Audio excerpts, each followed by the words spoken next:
क्या तुम्हें पता है दुनिया में एक ऐसी राजधानी भी है जो बनाई गई थी करोड़ों लोगों के रहने के लिए, पर अभी प्रैक्टिकली खाली पड़ी है। यूएस गवर्नमेंट ने $17 बिलियन वेस्ट कर दिए एक ऐसे प्रोजेक्ट पे जो कभी यूज ही नहीं किया गया। इस वीडियो में ऐसे ही 5 मेगा प्रोजेक्ट्स बताऊंगा जो किसी भी काम के नहीं है। नंबर 5, इंटरस्टेट H3 हवाई। पहले तो इसकी खूबसूरती देखो। ये 26 किलोमीटर लंबा हाईवे जितना खूबसूरत दिखता है उतना ही बदनाम भी। इसे बनाने की शुरुआत 1960 में हुई। इसका मेन कारण था 2 मिलिट्री बेसेस को जोड़ना, पर्ल हार्बर और marine core air station.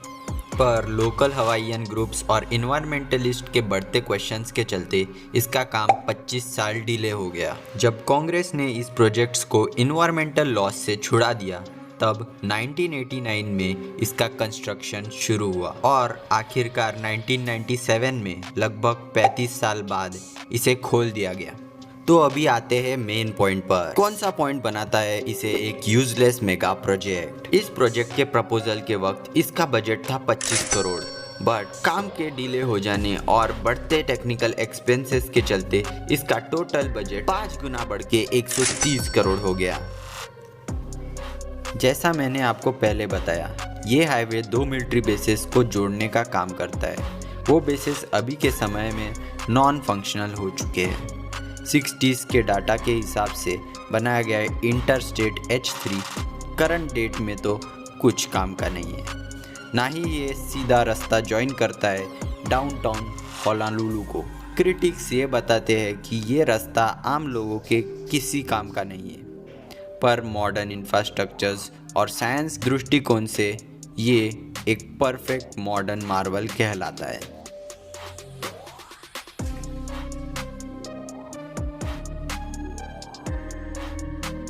Number 4, Ciudad Real central airport. Spain हर बार से ही एक फेवरेट टूरिस्ट अट्रैक्शन स्पॉट रहा है। लोकल और इंटरनेशनल टूरिस्ट स्पेन में हॉलिडे मनाना पसंद करते हैं और यही कारण है एक नया एयरपोर्ट बनाने का। इसको बनाने का ये विजन था कि ये मैड्रिड के एयरपोर्ट की भीड़ को कम कर सके। इसका रनवे यूरोप के 5 सबसे लंबे रनवों में से एक है। ये एयरपोर्ट 20 लाख पैसेंजर्स प्रति वर्ष हैंडल करने की क्षमता रखता है। तो जब ये 2009 में पहली बार खुला तो 130 करोड़ का इन्वेस्टमेंट एक अच्छी डील लग रही थी। पर कौन सी चीज़ बनाती है इसे एक यूजलेस मेगा प्रोजेक्ट? जैसे इसका नाम है सिउडाड रियल सेंट्रल एयरपोर्ट, पर इसका काम वैसा नहीं है। इसका सबसे बड़ा प्रॉब्लम है इसका लोकेशन। ये मैड्रिड से 200 किलोमीटर की दूरी पर है, जिसके कारण लंबे कैब जर्नीज को अवॉइड करने के लिए टूरिस्ट इसे नापसंद करते हैं और मेजॉरिटी ऑफ बड़े एयरक्राफ्ट कैरियर्स कैपिटल से टेक ऑफ करना पसंद करते हैं। इसी लो बिजनेस मॉडल के चलते आज सिउडाड रियल एयरपोर्ट एक बंजर एयरपोर्ट बन गया है।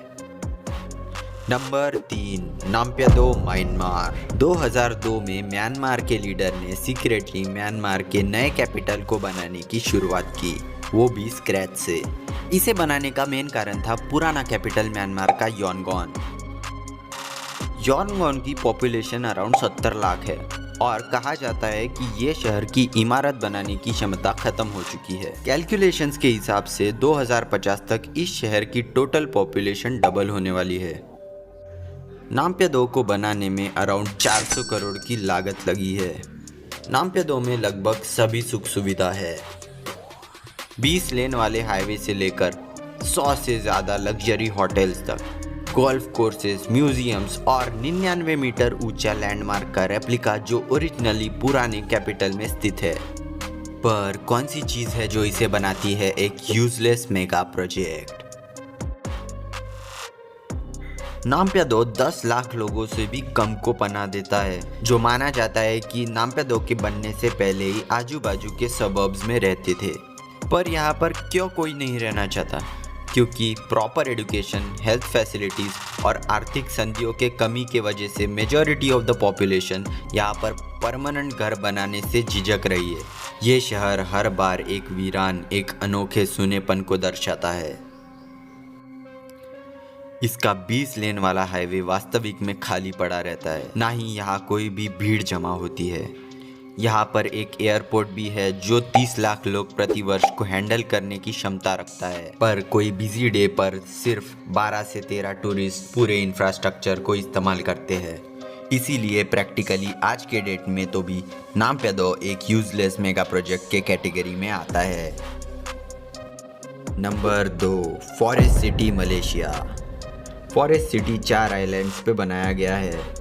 इसका निर्माण 4 आर्टिफिशियल जंगलों के इर्द गिर्द बनाया गया है। फॉरेस्ट सिटी के इमारत में ग्रीन रूफटॉप और वर्टिकल गार्डन्स की सुविधा है जो एक जंगल एक्सपीरियंस प्रदान करती है। इस शहर में मल्टीपल लेयर डिजाइन है और ऊपरी लेयर में स्पोर्ट्स फैसिलिटीज, ट्रांसपोर्ट हब्स और पार्क्स नियुक्त किए गए हैं।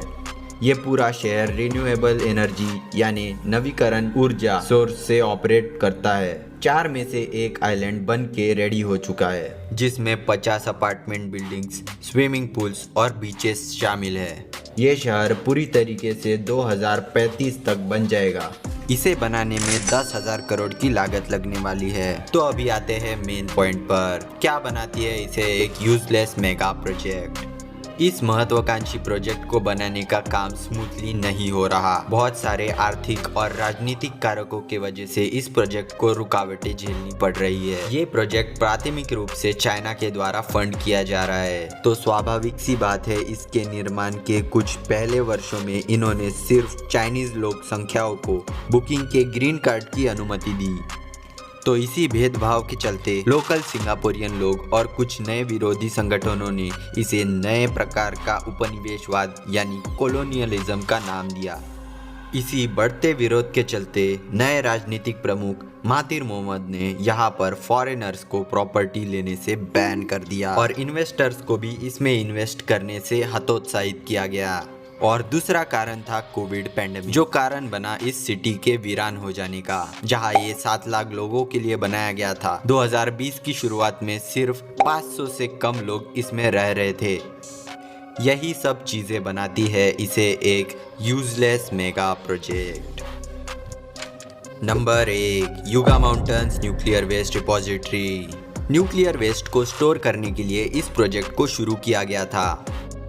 ये 1300 करोड़ की न्यूक्लियर वेस्ट रिपोजिटरी नेवाडा के माउंटेन रेंज यानी पहाड़ी श्रृंखलाओं में स्थापित की गई है, जो जनसंख्या केंद्र से दूर मौजूद है।